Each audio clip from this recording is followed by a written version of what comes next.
وجعلنا فيها جنات من نخيل وأعناب وفجرنا فيها من العيون ليأكلوا من ثمره وما عملته أيديهم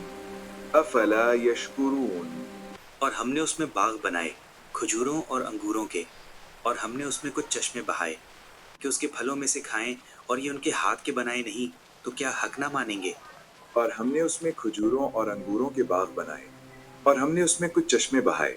تاکہ لوگ اس کے پھلوں میں سے کھائیں، اور یہ ان کے ہاتھوں نے نہیں بنائے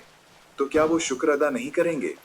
وَجَعَلْنَا فِيهَا جَنَّاتٍ مِّن نَخِيلٍ وَأَعْنَابٍ وَفَجَّرْنَا فِيهَا مِنَ الْعُيُونِ، اور ہم نے اس میں کھجوروں اور انگوروں کے باغ بنائے اور ہم نے اس میں کچھ چشمے بہائے۔ اس آیت اور اس کے بعد والی آیت کا خلاصہ یہ ہے کہ ہم نے زمین میں کھجوروں اور انگوروں کے باغ بنائے اور ان باغوں کی آبپاشی کے لیے زمین میں چشمے جاری کیے تاکہ لوگ اناج کی طرح ان باغات کے پھلوں میں سے بھی کھائیں۔ اور اگرچہ اناج اور پھل حاصل کرنے کے لیے بیج لوگوں نے بوئے اور آبپاشی انہوں نے کی، مگر بیج سے شاخ انہوں نے نہیں نکالی، اس شاخ کو بالی اور تناور درخت انہوں نے نہیں بنایا۔ بالی سے اناج اور درخت سے پھل پیدا کرنے میں ان کا کوئی عمل دخل نہیں،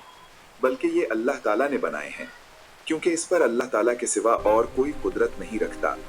تو کیا ان دلائل کا مشاہدہ کرنے کے بعد بھی وہ حق کو نہیں مانیں گے اور اللہ تعالیٰ کی قدرت و وحدانیت کا اقرار کر کے اس کی ان نعمتوں کا شکر ادا نہیں کریں گے؟